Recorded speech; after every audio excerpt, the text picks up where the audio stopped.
who writes for the New York Times and the International Herald Tribune, author and pundit Michael Allen Hamlin, who wrote an opinion piece for CNN entitled, "Should the Media Be Punished Over the Philippines Bus Siege?" and lawyer Marichu Lambino, chair of the University of the Philippines, Department of Journalism. Welcome to Media in Focus. Hi. Thank you for joining us again. Thank you. Mike, your first time on Media in Focus. Let's start with your statement, or to answer the question, should media be punished over this bus incident?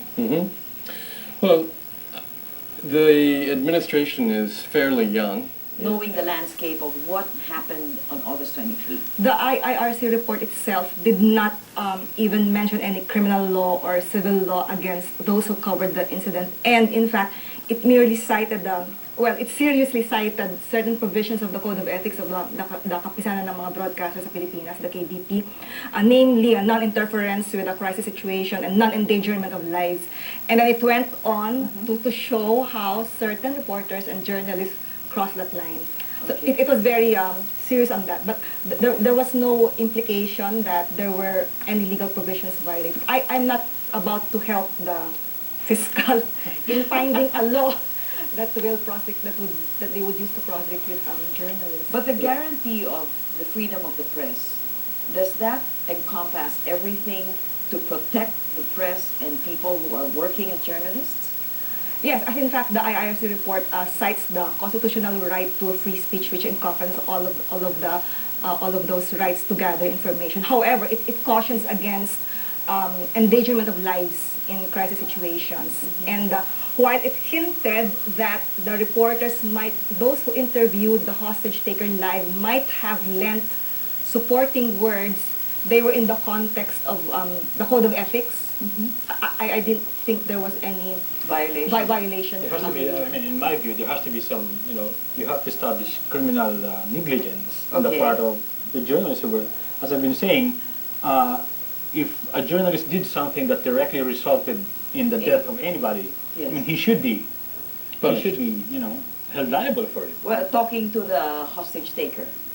Mm-hmm. I don't think that directly led to the death of anybody. Or is that a form of cooperation? Because I don't want to help the fiscal, but there's a provision where it punishes accomplices who cooperate in the commission of a crime. So the fiscal might say, interviewing a hostage taker. But the IIRC report is clear when it said that there's no law prohibiting a reporter from interviewing a hostage taker. Okay, Mike, when you said in your article also that this is a political gamble for this administration by, including the press in the charge sheet.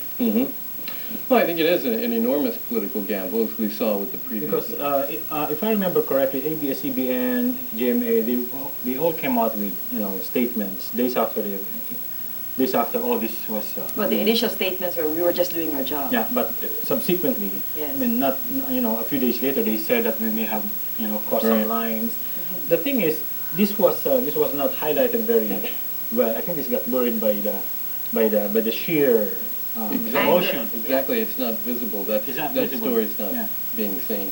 The anger and of course you have to also take into account the fact that the authorities, the police, Telling they based on what the IIRC is of the opinion that when the reporters of can I mention the station? Yes, RMN. When the RMN were interviewing the hostage taker, they in effect became part of the story when they told the hostage taker, "You're being aired nationwide and the police will listen to you, so tell us your demands." So they became part of the story when they misled the hostage taker that he was going to be hidden by the authorities. And I think you bring out another issue. We sort of toss around this term media, and we're not talking about media in general, especially when it comes to the report.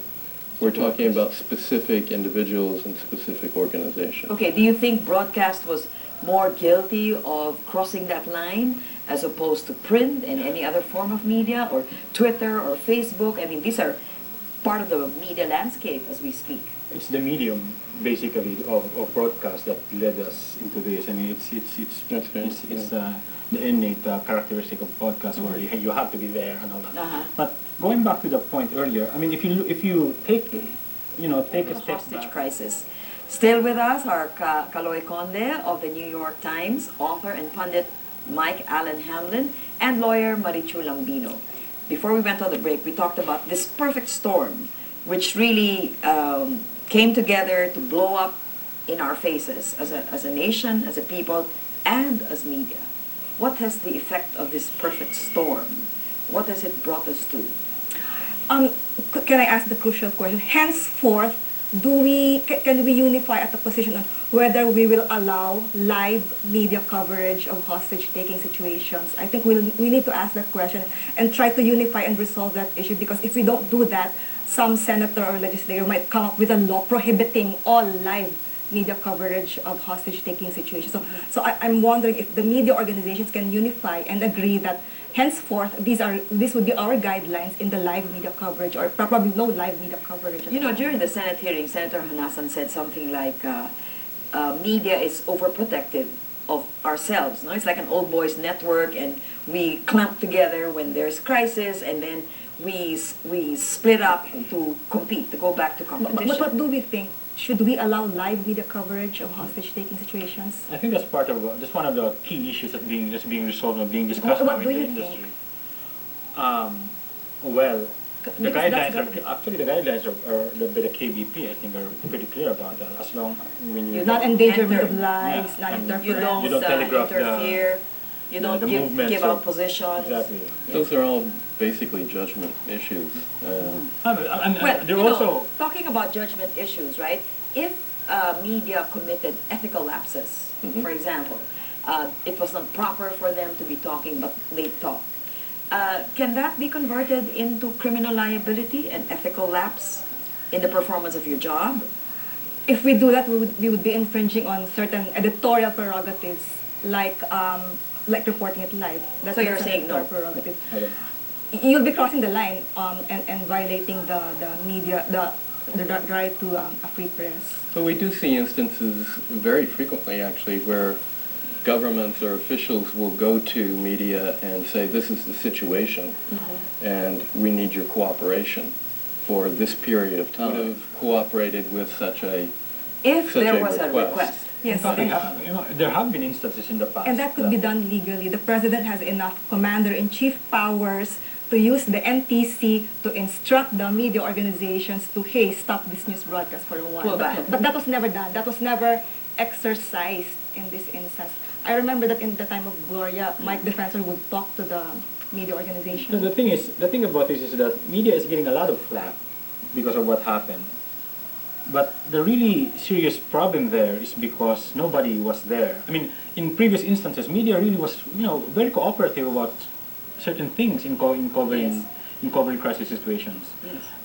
But it's just that, as Mike said, somebody has to talk to the press. Somebody has to be in charge and say, "Oops, you cannot do that. There are certain limits that the things that you can do." Okay, but more to the point, what does this tell us about media having witnessed this perfect storm? What does it tell us now that Marichu posed the question, we have to decide whether we should allow live coverages. But more than that, does it expose us for our weaknesses? Yeah, and our conceit, perhaps. Our arrogance? As somebody who is not in media, Mike, do you think that, media has a distorted sense of self-importance? Well, yeah, it's interesting that we're talking about politicians and media and consent. Conceit, rather. So we can say them interchangeably, is that it? It's interesting how, but anyway, we won't go there. I think that in terms of, let me go back to what I said earlier when we talked about that may sort of, that may lend us to making generalizations that are not applicable to many journalists and probably most journalists. I think that there are some in the profession, as there are in any profession, that need to be a little bit more professional in forgetting that debate as we focus on the media issues. Okay, so it could be a diversionary tactic, but let's say, for the sake of argument, that the charges are pursued against media. What steps should media take? Yeah. Are we saying as media that this doesn't apply to us? I think it would be simplistic to view this as if we oppose this, it would be consistent with our our self-importance, sense of self-importance. But the implications are far-reaching. I think if you charge media, if if you file cases against media, cases. criminal cases. I'm talking about criminal case, by the way, not civil or not any of this administrative case, criminal case, because I think that's important. The implications are far-reaching for press freedom, freedom of expression. I mean, and you have to also take into account the fact that in this country, government is, will always find a way to try to manipulate or undermine the functions of the press. All governments do that. All governments do that, but more so in the Philippines, I should say.